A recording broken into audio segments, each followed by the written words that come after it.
I talked about the impact of the museum being here.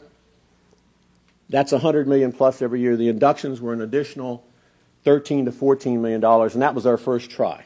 Greg Harris, my head of development, is going to help me, along with Todd and everybody else at the table over here, to create an even better week-long experience. We expect to have at least 7 or 8 days. We had a week-long experience last time. We think we'll do an even better job this time.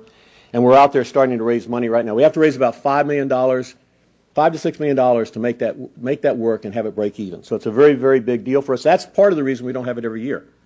That would so decimate our ability to raise funds on an annual basis that we really have to step back and catch our breath periodically and get that done. So we take a breather and hopefully make it work. In the distant future, but hopefully not that distant, and I've already worked, my good friend Linda Silver Abraham over at the Science Center. If you don't know, she has a wonderful thing coming, the NASA Center, the Visitor Center. What's important about that is we actually that's a destination. The Science Center has been more of a local kind of institution, but with that center coming up, we'll be able to sell tickets to both institutions at the same time. And she and I both have a scheme to connect the two institutions. She has that which I covet more than almost anything except my wife. She's back here, Sally, my beautiful wife. And that is a covered parking lot. I don't mean to compare you to a covered parking lot, but I got to admit, a covered parking lot would be cool because they never found a way to give us a parking lot. And that's really hard when you've got an international institution destination and there's no place to park, not easily.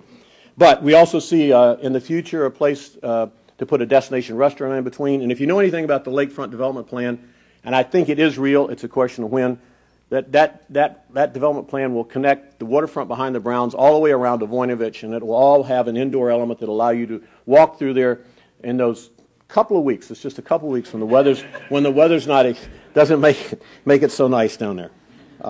So that's sort of on the longer term.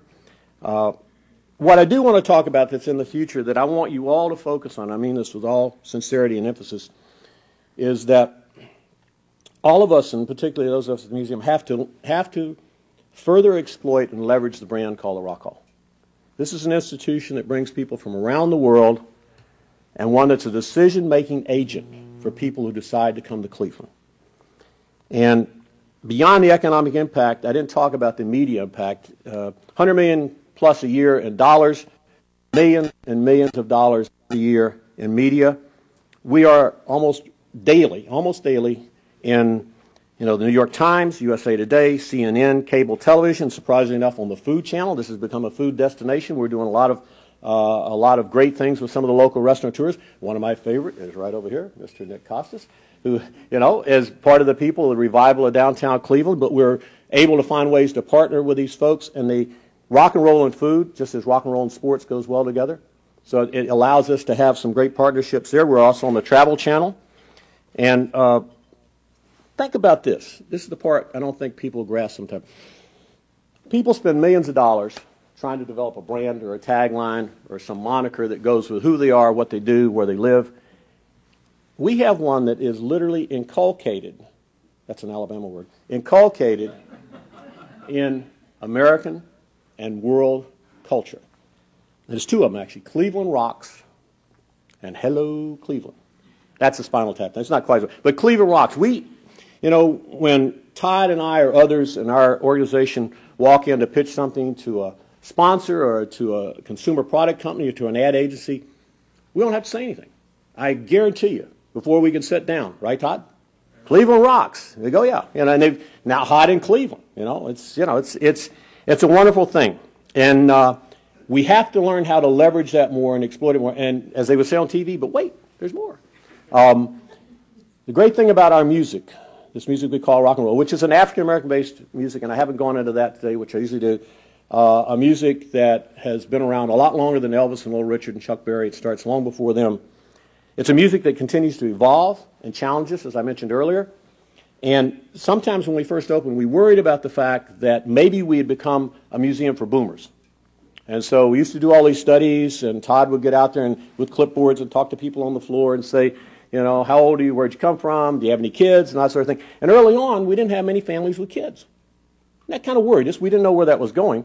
But I'm here to tell you that in the last 7 or 8 years, that has turned completely upside down. The majority of our visitors are families with kids, and the most amazing thing is the kids are beating up the parents to bring them to the museum. For the first time in history, children have adopted the music of their parents.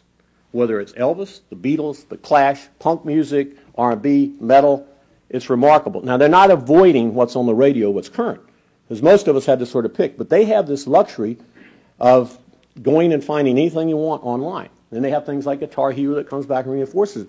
And unfortunately, or fortunately, they can get it for free, too. Now, we don't like that part, but that's the reality, and that's part of the reason that this whole demographic has started to change. So if you think about, you know, an institution that has a brand that is actually known in popular culture around the world, an institution with demographics that are growing because of the art forms demographics are growing, that's a very, very powerful dynamic, and one that we feel we have to really learn how to exploit and leverage more. And I ask all of you to help us do that.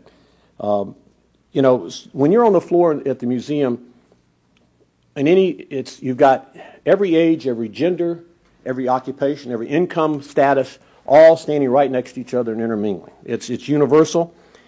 And this is an art form that changed the world. It's an art form that was part of civil rights, still is. It's a part of an art form that changed women's rights, impacted that, the Green Movement, and it has elected world leaders. Doesn't get any more powerful than that. It makes us a unique destination in the world, and it gives us, through the museum, a unique decision-making identity. And I mean that, and I really believe in it. It's something that we're working on to try to make sure that more people are fully aware of that. Plus, I think Cleveland Rocks captures the essence of our citizens, our city, and I mean this in all sincerity, the unparalleled set of cultural institutions we have. Cleveland Rocks started a long time before the museum got here, And it really talks about the vibrancy and what we have in this city that we all love and we all get so upset about that everybody else doesn't get it all the time, every day, 24/7. But they will, I promise you. And towards that end, we look forward at the museum to playing a big role for that reason in the casino, which will be here in a couple of years. I believe the Medical Mart and the new Convention Center. We play a big role in that. And moreover, to you out there who are part of business and industry, please, please come see us. Use us with the rise and the recruitment of new businesses as they start to populate the downtown streets of Cleveland and the suburbs of Cleveland. Because we know that's got to happen. We know it will happen. It's never happened as fast as we want it, but I think the tipping point is here. I really do. And one more big plus that I have to talk about because it always comes up, and I think we helped move that ball down the field recently, is that we have another unique partnership that nobody else has for the most part. We have a foundation in New York that helped found this place, and in the last 5 years has provided more support than any other single entity. That connects us and gives us a portal back to the financial center of the world, the largest media market in the world, New York City. And they've supported that with the money for the redesign, the library and archives, the operating reserve for the library and archives. And we're all very proud of that. And it's an advantage. It's something we couldn't do without them in the sense of their connection back to the industry and the financial resources that they have. We've done quite well on our own, but this has just kicked it into another gear. Now, that's all well and good. It's good times. We've had a couple of great years. Our attendance last year was up 8%. We're up over budget a little bit this year. This year we knew it would be challenging because we don't have the inductions this year to sort of tell the story around the world like we did last year. And we're getting ready to redesign the museum, so we don't have any new special big exhibits. But our big challenge, besides the other activities I mentioned, is securing the future of the museum. We're in the best financial shape we've been in a decade, if not longer. Having said that, we have to finish our capital campaign, which allows us to redesign the museum, support the library, and what did I forget? Something else. Run the library. Thank you very much. See, it's good to have staff. My wife always says that, right? And I need all of you here and anybody who's out there watching or listening. This is a national, international destination. It is an asset of Ohio.